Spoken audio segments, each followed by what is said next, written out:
Hello दोस्तों, hit story में आपका स्वागत है। मेरा नाम रिहान है। मैं शहर में काम करता था और अपने काम की वजह से ज़्यादातर समय गांव से दूर ही रहता था।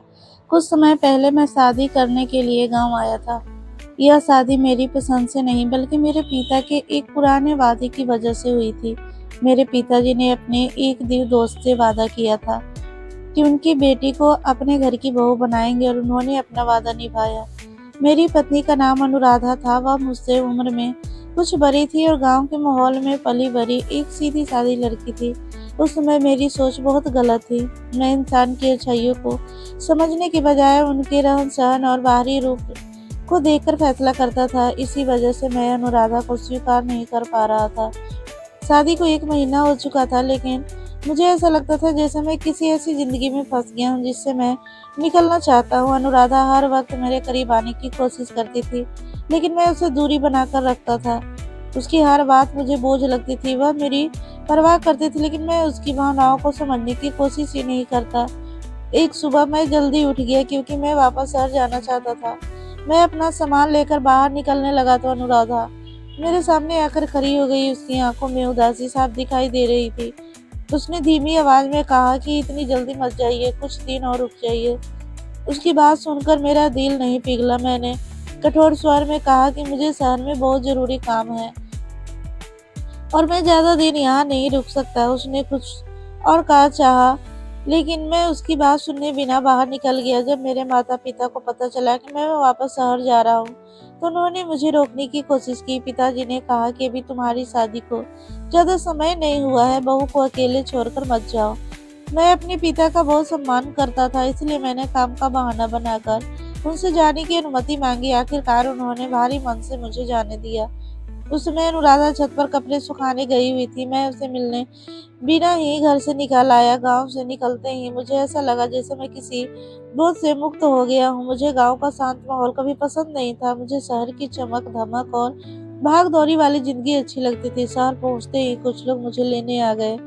मेरा काम ऐसा था जिससे मुझे हमेशा सतर्क रहना पड़ता था। बाहर से मेरी जिंदगी बहुत सनादार दिखाई देती थी, लेकिन सच्चाई कुछ और थी। लोग मुझे एक सफल कारोबारी समझते थे, लेकिन मैं गैर कानूनी वसूली गलत कामों के साथ जुड़े कारोबार का हिस्सा बन चुका था। मेरे पास पैसा था, ताकत थी और मेरे नाम की डर भी था। पुलिस के लंबे समय तक मेरे कामों पर शक था, लेकिन उनके पास मेरे खिलाफ कोई सबूत नहीं था। मैं अपने माता पिता की सच्चाई पता चला तो उसका दिल टूट जाएगा। मैं अपने कामों में इतना डूब चुका था कि मुझे सही और गलत का समझ नहीं था। एक दिन मैं ट्रेन में सफर कर रहा था, भीड़ बहुत ज्यादा थी। तभी मेरी नजर एक लड़की पर पड़ी। वह साधारण कपड़ों में थी और उसके चेहरे पर संघर्ष साफ दिखाई दे रहा था। उसका नाम मानवी था। मैंने उसे बैठने के लिए अपनी सीट देने की कोशिश की, लेकिन उसने मुझे गलत समझ लिया। उसने कहा कि वह किसी अनजान व्यक्ति पर भरोसा नहीं कर सकती। उसकी बात सुनकर मुझे बुरा तो लगा, लेकिन पहली बार किसी ने मुझे बिना डरे इस तरह की बात की। शायद यही बात मुझे उसके बारे में सोचने पर मजबूर कर रही थी। अगले दिन मैं उसे भूल नहीं पाया। मैंने उसके बारे में जानकारी जुटाई तो पता चला कि वह बहुत साधारण परिवार से है। उसके माता पिता बूढ़े थे और वह अपनी पढ़ाई के साथ साथ घर की जिम्मेदारियां भी संभाल रही थी। मुझे पता ही नहीं चला कि क्या मैं उसके बारे में ज़रूरत से ज़्यादा सोचने लगा। मैं उसे मिलने के बहाने ढूँढने लगा। कुछ समय बाद मेरी उससे बातचीत होने लगी। धीरे-धीरे हमारी मुलाकातें बढ़ने लगी। मैं उसके परिवार की मदद करने लगा। उसके माता-पिता मुझे पसंद करने लगे। मुझे लगता था कि मैं उसे प्यार करने लगा हूँ, लेकिन सच यह था कि मैं अपने स्वार्थ और आकर्षण को प्यार समझ बैठा था। मैंने उससे अपनी शादी की बात छिपाई हुई थी। मैं जानता था कि अगर उसे सच्चाई पता चल गई तो वह मुझसे दूर हो जाएगी। इधर गाँव में अनुराधा हर दिन मेरे लौटने का इंतजार करती थी। वह रोज मेरी माँ से मेरे बारे में पूछती और मेरे लिए दुआ करती। मेरी माँ जब भी उसे कहती कि मैं काम में व्यस्त हूँ तो वो मुस्कुरा देती, लेकिन उसकी आंखों की उदासी छिप नहीं पाती थी। वह मेरे माता पिता की सेवा में कोई कमी नहीं छोड़ी थी। मेरे पिताजी अक्सर फोन पर मुझे बताते कि अनुराधा बहुत समझदार और जिम्मेदार लड़की है, लेकिन मैं उसकी बातें सुनकर बयान कर चुका था। मुझे लगता था कि अपनी जिंदगी के फैसले खुद ले सकता हूँ और मुझे किसी की सलाह की जरूरत नहीं है। शहर में मेरी जिंदगी दो हिस्सों में बंट चुकी थी। एक तरफ मेरा चेहरा था जिसे दुनिया का सफल और प्रभावशाली इंसान के रूप में जानती थी, और दूसरी तरफ वह सच्चाई थी जिसे अपने परिवार से छिपाकर जी रही थी। कानूनी वसूल में धीरे धीरे में सुकून मुझे बिल्कुल नहीं था। दिन भर के थकान भी अपने कामों में व्यस्त रहता था और मानवी के बारे में सोचता रहता। मुझे लगता था कि वह मेरी खुशियों की मंजिल है। दूसरी तरफ गांव में अनुराधा थी जो बिना किसी शिकायत के मेरा इंतजार कर रही थी। वह रोज मेरी माँ पापा का ख्याल रखती और फोन पर मेरे बारे में पूछती, लेकिन मैं उसकी परवाह करने की बजाय उससे और दूर होता जा रहा था। धीरे धीरे मेरी और मानवी की मुलाकातें बढ़ने लगी। मैं उसके घर जाने लगा। उसके माता पिता मुझे अपने बेटे जैसा मानने लगा। मैं उनकी जरूरतों का ध्यान रखता और हर मुश्किलों में मदद करता। मानवी भी अब मुझे पहले की नजर से नाराज नहीं रहती, खुलकर मुझसे बात करने लगी। हम कभी पार्क में घूमने चले जाते, कभी रेस्टोरेंट में बैठकर बातें करते। उसके साथ बताया हर पल मुझे अच्छा लगता था। मुझे लगता है कि मैं पहली बार किसी के लिए दिल से कुछ महसूस कर रहा हूँ, लेकिन सच यह था कि मैं अपनी जिंदगी की बुनियादी झूठ पर रख दी थी। मैंने आज तक उसे यह नहीं बताया था कि मेरी शादी हो चुकी है। मुझे डर था कि सच्चाई जानकर वह मुझसे दूर हो जाएगी। एक दिन मैंने हिम्मत करके मानवी के पिता से उसका हाथ मांग लिया। उन्होंने मुस्कुराते हुए कहा कि अगर उनकी बेटी तैयार है तो उन्हें कोई आपत्ति नहीं है। उनकी बात सुनकर मुझे लगा जैसे मेरी दुनिया की सबसे बड़ी खुशी मिल गई। लेकिन मेरी यह खुशी ज्यादा देर तक टिक नहीं सकी। कुछ दिनों बाद मानवी को मेरी शादी के बारे में पता चल गया। मुझे नहीं पता कि उसे यह बात किसने बताई, लेकिन उसके बाद सब कुछ बदल गया। उसने मुझे मिलना बंद कर दिया। जब मैंने उससे बात करने की कोशिश की तो उसकी आंखों में आंसू थे। उसने कहा कि वह किसी और का छीनकर अपनी खुशियां नहीं बना सकती। उसकी बात सुनकर मैं बेचैन हो उठा। मैंने उसे समझाने की कोशिश की, लेकिन मेरी शादी मेरी मर्जी से नहीं हुई थी और उस रिश्ते से मैं खुश नहीं हूँ। मैंने कहा कि अनुराधा और मेरे बीच सिर्फ नाम का रिश्ता है, लेकिन मानवी मेरी कोई बात सुनने को तैयार नहीं थी। उसने साफ कह दिया कि जब मैं अपनी जिंदगी की उलझाने को सुलझा नहीं लेता तब तक वह मेरे साथ कोई रिश्ता नहीं रख सकती। उसकी यह बात मेरे दिल में उतर गई। मैं हर समय उसके बारे में सोचने लगता। मुझे डर था कहीं वो हमेशा के लिए खो न दूँ उसे।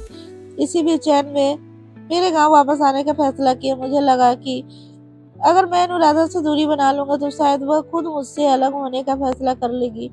जब मैं गांव पहुंचा तो माँ पापा और अनुराधा मुझे देखकर बहुत खुश हुए। अनुराधा की आंखों में चमक थी, लेकिन मेरे मन में उसके लिए कोई अपनापन नहीं था। मैं उससे ठीक से बात भी नहीं कर रहा था। वह मेरे लिए खाना बनाती तो मैं बिना खाए उठ जाता। वह मेरे पास बैठने की कोशिश करती, मैं कोई न कोई बहाना बनाकर वहां से चला जाता। मेरा व्यवहार उसके प्रतिदिन प्रतिदिन कठोर और अपनापन होता जा रहा था। कई बार मैं उससे बातें कह देता जो किसी का भी दिल दुखी कर सकता है। वह कैसे खुश रह सकता है। उसकी आंखों में आंसू आ जाता। वह हमेशा ऐसी खामोशी मुझे और बेचैनी कर देती थी। मुझे समझ नहीं आता था कि वह मेरे इतने बुरे व्यवहार के बाद भी मेरे साथ क्यों खड़ी है। एक दिन मेरी माँ ने मुझसे कहा कि अनुराधा सुबह से रात तक इस घर के लिए मेहनत करती है। वह तुम्हारे माता पिता का ख्याल रखती है और तुम्हारा इंतजार करती है। तुम उसके साथ ऐसा व्यवहार क्यों करते हो। माँ की बातें सुनकर मैं कुछ पल के लिए चुप हो गया, लेकिन फिर मैंने बात बदल दी। उस समय मेरा मन मानवी के मुंह में इतना उलझ चुका था, मुझे किसी की भावनाएं दिखाई नहीं देती। एक रात मेरी आंख खुली तो मैंने देखा अनुराधा कमरे में नहीं थी। मैं उसे ढूंढते हुए छत पर पहुंचा। वह अकेली बैठी आसमान को देख रही थी। उसकी आंखों में आंसू थे। मुझे देखकर उसने जल्दी से अपने आंसू पोंछ लिए और मुस्कुराने की कोशिश करने लगी। मैंने उससे पूछा कि वह इतनी रात को यहाँ क्या कर रही है। उसने धीरे से कहा कि उसे नींद नहीं आ रही है। फिर उसने मेरी तरफ देखकर कहा, अगर मेरी खुशी उससे दूर रहने में है तो यह भी स्वीकार कर लेगी। उसकी बात सुनकर मैं कुछ पल के लिए चुप हो गया। पहली बार मुझे उसके दर्द का एहसास हुआ। मुझे लगा जैसे मैं एक बहुत अच्छे इंसान के साथ एक गलत कर रहा हूँ, लेकिन अगले ही पल मेरे सामने मानो का चेहरा आ गया और मैं फिर से अपने पुराने विचारों में खो गया। अगले कुछ दिनों तक मैं गहरे उलझन में जीता रहा। एक तरफ अनुराधा का धैर्य और उसका निस्वार्थ प्रेम था और उस दूसरी तरफ मानवी का खोने का डर। मैं समझ नहीं पा रहा था मेरी जिंदगी किस दिशा में जा रही है। मानवी से मेरी फोन पर बात होती रहती थी। वह बार बार मुझसे कहती कि अगर मैं उसके साथ नई जिंदगी शुरू करना चाहता हूँ तो पुरानी जिंदगी के बारे में कोई फैसला लेना होगा। उसकी बातें धीरे धीरे मेरे दिमाग पर हावी होने लगी। तो इतना स्वार्थी हो चुका था कि मुझे किसी और का दर्द दिखाई देना बंद हो गया। मैं सिर्फ अपनी खुशी के बारे में सोचता रहा। इसी सोच में मुझे एक ऐसे रास्ते पर धकेल दिया जहाँ से वापस लौटना आसान नहीं था। एक रात मैं देर तक जागता रहा। अनुराधा मेरे पास बैठी थी। उसने पूछा कि क्या बात है, आप बहुत परेशान लग रहे हो। मैं उसकी आंखों में देख भी नहीं पा रहा था। उसने हमेशा की तरह मेरी चिंता की, लेकिन मैं उसके प्यार की गहराइयों को समझ नहीं पाया। उस रात मैंने मन ही मन ऐसा फैसला कर लिया कि जिसके परिणाम बहुत भयानक हो सकते हैं। अगले दिन सुबह अनुराधा हमेशा की तरह जल्दी उठे। उसने माँ पापा के लिए चाय बनाई और घर के कामों में लग गई। जब मैं उसके सामने गया तो मुस्कुरा कर पूछा कि क्या मैं आज शहर वापस जा रहा हूँ। मैंने हाँ में सिर हिला दिया। उसने कहा कि रास्ते में अपना ख्याल रखिएगा। उसके चेहरे पर मेरे लिए चिंता थी, लेकिन मेरे मन में अंधेरा छाया हुआ था। मैं गुस्से और नफरत इतना आगे बढ़ चुका था कि सही और गलत का फर्क भूल गया।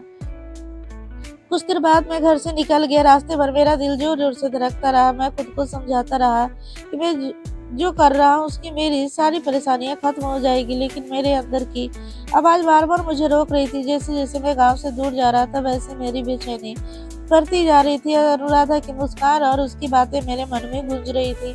उसने कभी मुझसे कोई शिकायत नहीं की थी। उसने हमेशा मेरी खुशी को अपनी खुशी से ऊपर रखा था। फिर मैंने भी उसके साथ अन्याय कर रहा था। शहर पहुंचने के बाद मैंने मानवी को अपने आने का खबर दी। उसे अचानक मिलकर खुश होना चाहता था। मेरे पास उस फ्लैट की चाबी थी जो मैंने उसके लिए खरीदा था। जब मैं वहां पहुंचा तो घर में अजीब सी खामोशी थी। कुछ देर बाद मानवी मेरे सामने आई। वो बहुत खुश नजर आ रही थी। उसके चेहरे पर एक अलग ही चमक थी। उसने कहा कि अब हमारी जिंदगी बदलने वाली है। उसकी बातें सुनकर मुझे सुकून मिलने के बजाय घबराहट होने लगी। उसने मुझे बैठने के लिए कहा और खुद कमरे में चली गई। तभी मुझे कमरे के अंदर से कुछ आवाजें सुनाई दी। मैं अनजाने में दरवाजे के पास पहुंच गया। वहां जो बातें मैंने सुनी उन्होंने मेरे पैरों तले जमीन खिसक गई। मुझे पता चला कि कभी मुझसे सच्चा प्यार किया ही नहीं मानवी। यह सिर्फ मेरे पैसे और मेरी ताकत का इस्तेमाल कर रही थी। मैंने उसे गैर कानूनी वसूली के कारोबार के बारे में सब पता था। यह वह जानती थी कि अपने परिवार से सच्चाई छिपाकर जी रहा हूँ और भरोसे और मेरी कमजोरियों को फायदा उठाया था। मुझे भी पता था कि किसी से प्यार करती और मेरे साथ सिर्फ अपना पूरा नाम के लिए जुड़ रही थी। यह सुनकर मेरी आंखों के सामने अंधेरा आ गया। मैं समझ गया कि जिस रिश्ते को मैं प्यार समझ रहा था वह सिर्फ एक धोखा था। उसी समय मेरे पिताजी का फोन आया। उनकी आवाज कांप रही थी। उन्होंने कहा कि अनुराधा की तबीयत बहुत खराब है, वह मुझसे मिलना चाहती है। यह सुनते ही मेरे हाथ कांपने लगे। मुझे पहली बार अपने फैसले का डर महसूस हुआ। मैं बिना समय गंवाए गांव की तरफ निकल पड़ा। पूरे रास्ते मेरे मन में सिर्फ अनुराधा का चेहरा घूमता रहा। उसकी हर बात याद आने लगी। वह हर बार मेरे लिए दुआ करती थी और मैं उसे दर्द देता। गांव पहुंचते ही सीधे घर के अंदर गया। अनुराधा बिस्तर पर लेटी हुई थी। उसकी सांसें धीमी थी, लेकिन मुझे देखते ही उसके चेहरे पर हल्की सी मुस्कान आ गई। मैं उसके पास बैठ गया। मेरी आंखों से आंसू बहने लगे। उसने कांपते हुए हाथों में मेरा हाथ पकड़ा और कहा, मुझसे कोई शिकायत नहीं करना चाहती हूँ। उसने बताया कि मेरे गैर कानूनी वाले वसूलों को कारोबार के बारे में पता चल गया था। मेरी अलमारी से कुछ ऐसे दस्तक मिले जिससे सच्चाई का पता चल गया। उसने कहा कि मुझे बर्बाद नहीं होने देना चाहती, इसलिए उसने मेरे खिलाफ कानूनी मदद ली ताकि मैं अपराधी दुनिया से बाहर निकल सकूं। बाहर से आते ही आवाज सुनकर मेरी दिल तेज से धड़कने लगा। समझ चुका था मैं कि मेरे किए हुए हर गलती काम का सामना करने का समय आ गया। मेरे मन में डर था, लेकिन उससे कहीं ज्यादा पछतावा था। मैं अनुराधा के पास बैठा उसकी तरफ देख रहा था। उसकी हालत कमजोर थी, फिर भी उसने चेहरे पर चिंता दिखाई। उसने धीरे से मेरे हाथ थामा और कहा, अभी सब कुछ खत्म नहीं हुआ है। अगर इंसान अपनी गलती स्वीकार कर ले तो फिर से सही रास्ते पर लौट सकता है। उसकी बातें सुनकर मेरे आंखों में आंसू बहने लगे। मैं सोच भी नहीं सकता कि इंसान ने मैंने सब कुछ दुख दिया इतना, और फिर उस इंसान ने उम्मीद की आखिरी किरण जगाई। तभी पुलिस घर के अंदर आई। उन्होंने मुझसे कुछ सवाल किए और मेरे गैर कानूनी वसूली के कारोबार से जुड़े दस्तावेज अपने कब्जे में लिए। मैंने बिना किसी बहाने के अपनी गलती काम स्वीकार किया। उस समय मुझे एहसास हो चुका था कि सच से भागना अब संभव नहीं है। मुझे पुलिस के साथ जाना पड़ा। घर से निकलते समय मैंने पीछे मुड़कर देखा, माँ रो रही थी। पिताजी की आंखों में साफ दर्द दिखाई दे रहा था। अनुराधा मुझे देख रही थी और उसकी नजरों में नफरत नहीं थी, उसकी आंखों में सिर्फ उम्मीद थी कि एक दिन मैं बदलकर वापस लौटूंगा। जेल की सलाखों के पीछे पहुंचने के बाद पहली बार मुझे अकेले बैठकर अपनी जिंदगी के बारे में सोचने का मौका मिला। मुझे समझ आने लगा कि मैं अपनी गलती सोच और अपने अहंकार की वजह से कितनी जिंदगियां दुखी कर दी। मैंने इंसान की अच्छाइयों को भी कभी महत्व नहीं दिया। आखिरी बार दिखावे का पीछा भागता रहा। मैं लोगों को ठुकराता रहा। सच्चे दिल से मेरा भला चाहते थे। मुझे हर पल अनुराधा की बात याद आती। मुझे उसकी खामोशी याद आती। मुझे याद आता कि वो मेरे साथ बुरा व्यवहार नहीं किया। मैंने सिर्फ बुरे दिए और बदले में हमेशा उसने मेरे लिए दुआ की। जेल में बिताया हर दिन मेरे लिए एक सजा नहीं बल्कि एक सीख थी। मैंने वहाँ अपने जीवन को बदलने का फैसला किया। मैंने पढ़ना शुरू किया, अच्छे लोगों की संगत अपनाई और अपने लिए हर गलत काम पर गहराई से सोचने लगा। समय धीरे धीरे बीतता गया। आखिरकार 15 साल बाद मेरी सजा पूरी हो गई। जेल से बाहर निकलते समय मेरे मन में एक ही सवाल था, अनुराधा मुझे माफ कर पाएगी? मैंने अपनी रिहाई की खबर किसी को नहीं दी। मैं चुपचाप अपने गांव पहुंच गया। घर के बाहर होकर मैंने हिम्मत जुटाने लगा, तभी मुझे घर के अंदर से अनुराधा की आवाज सुनाई दी। वह मेरी माँ से कह रही थी कि उनका बेटा बुरा इंसान नहीं है, वह सिर्फ गलत रास्ते पर चल गया था। उसे भरोसा था कि एक दिन मैं जरूर बदल कर लौटूंगा। उसकी बातें सुनकर वह खुद को रोक नहीं पाया। मैं दौड़कर घर के अंदर गया। मुझे देखकर माँ और पिताजी की आंखों में आंसू आ गए। मैं सीधा अनुराधा के सामने जाकर खड़ा हो गया। अगले ही पल मैं उसके कदमों में बैठ गया। मैं रोते हुए उससे माफी मांगने लगा। मैंने कहा कि मैंने उसे बहुत दुख दिए हैं, शायद मैं अपनी गलतियों की भरपाई कभी नहीं कर पाऊंगा। अनुराधा ने तुरंत मुझे उठाया और कहा कि सच्चा पश्चाताप इंसान को बदल देता है। उसने मुझे माफ कर दिया। उस पर मुझे लगा जैसे मेरे जीवन का सबसे बड़ा बोझ उतर गया हो। मैंने माता पिता से भी माफी मांगी। पिताजी ने मुझे गले लगाकर कहा कि इंसान से गलती हो सकती है, लेकिन जो अपनी गलती मानकर खुद को बदल ले वही सच्चा इंसान कहलाता है। उस दिन मैंने मन ही मन वादा किया कि अब अपनी बाकी जिंदगी ईमानदारी और सच्चाई के साथ बिताऊंगा। आज मेरी शादी को 20 साल से ज्यादा हो चुका है। मैं और अनुराधा अपनी 2 जुड़वा बेटियों के साथ खुशहाल जीवन जी रहे हैं। अब मुझे समझ आ चुका है कि इंसान की असली खूबसूरती उसके दिल और उसके व्यवहार में होती है। रिश्ते प्यार और भरोसे और सम्मान से बनते हैं। अगर जीवन में कभी गलत रास्ता मिल भी जाए तो सच्चे लोगों का साथ इंसान को वापस सही दिशा दिखा सकता है। इसलिए कभी भी किसी इंसान के उसके बाहरी रूप में मत आइए, क्योंकि कई बार सबसे खूबसूरत दिल उसी इंसान के पास होता है जिसे दुनिया नजरअंदाज कर देती है। दोस्तों, आपको कहानी कैसी लगी कमेंट में जरूर बताएं। अच्छी लगी हो तो लाइक करें। मिलते हैं नई वीडियो के साथ। धन्यवाद।